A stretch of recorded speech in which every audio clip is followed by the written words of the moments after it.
Out of Freeze, Episode 3, Grief Before Loss.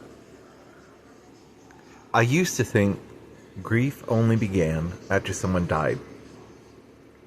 Like it arrived all at once. A phone call, a hospital room, a funeral, an ending. But I've started to realize there's another kind of grief people don't talk about enough. The grief that begins while someone is still here. The grief of watching people age, watching bodies slow down, watching time become visible. The grief of knowing one day you'll have to live in a world without someone you deeply love. Welcome to Out of Freeze. I'm Christopher Allcorn, and today I want to talk about anticipatory grief, or what I sometimes think of as grief before loss. I think many people experience this quietly, especially as parents age. You begin noticing things you didn't notice before. Fatigue, memory changes, hospital visits, the way someone walks slower than they used to, the way they need help doing things they once did effortlessly. And something inside you begins understanding. Time is moving. Even if nobody says it out loud. I think one of the hardest parts about anticipatory grief is that it creates a strange emotional contradiction. You're trying to stay present with someone while already grieving them in advance. You love them deeply. You laugh with them. You spend time together.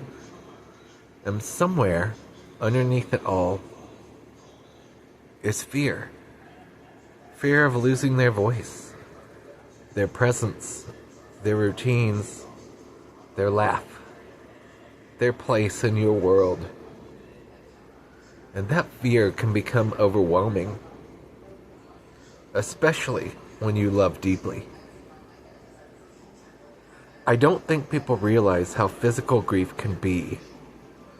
Sometimes anticipatory grief feels like tightness in the chest, exhaustion, anxiety, hypervigilance, emotional flooding, difficulty sleeping, panic about the future. Your body starts reaching to a loss that hasn't happened yet. And honestly, that can make people feel guilty. You start thinking, why am I grieving already?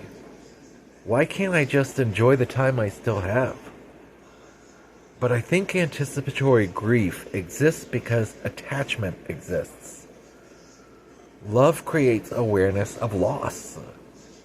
When someone matters deeply to us, part of the human heart begins preparing for absence long before absence arrives. That isn't weakness, that's love. I also think anticipatory grief can create freeze. You become emotionally overwhelmed by the future. Sometimes you stop being fully present because your mind keeps trying to protect you from the pain that hasn't happened yet. And that's exhausting. Trying to emotionally survive tomorrow while trying to live today. I know that feeling. And I think many caregivers know that feeling too. Adult children, partners, people watching someone they love slowly decline while trying to hold themselves together at the same time. There's grief in that. Real grief. Even before death enters the room. One thing I'm learning slowly is that anticipatory grief asks us to do something almost impossible. To love fully, while knowing loss is inevitable. That's the human condition, really. Every person we love is temporary, and yet we love anyway. We build memories anyway. We laugh anyway. We sit together anyway. There's something beautiful and heartbreaking about that at the same time. I think many people experiencing anticipatory grief feel isolated because society often doesn't recognize it as real grief. People understand funerals, but they don't always understand the quiet heartbreak of worrying constantly, bracing emotionally, grieving changes, fearing what's coming. And because it's invisible, people carry it alone. But you're not alone if you feel this way. Not at all. I've also recognized something important. Anticipatory grief can accidentally steal the present moment.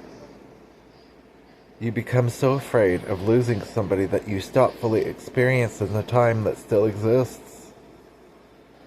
And I don't want fear to take away the moments I still have. That doesn't mean pretending grief isn't there. It means trying gently to return to now.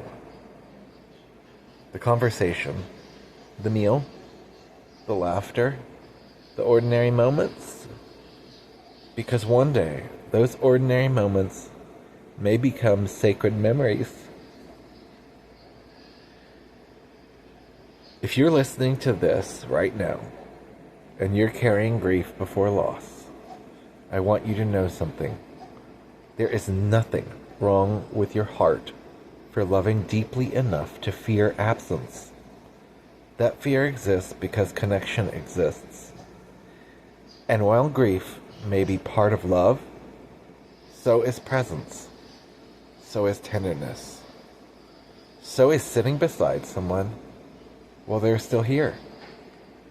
Even imperfectly, even emotionally overwhelmed, even scared.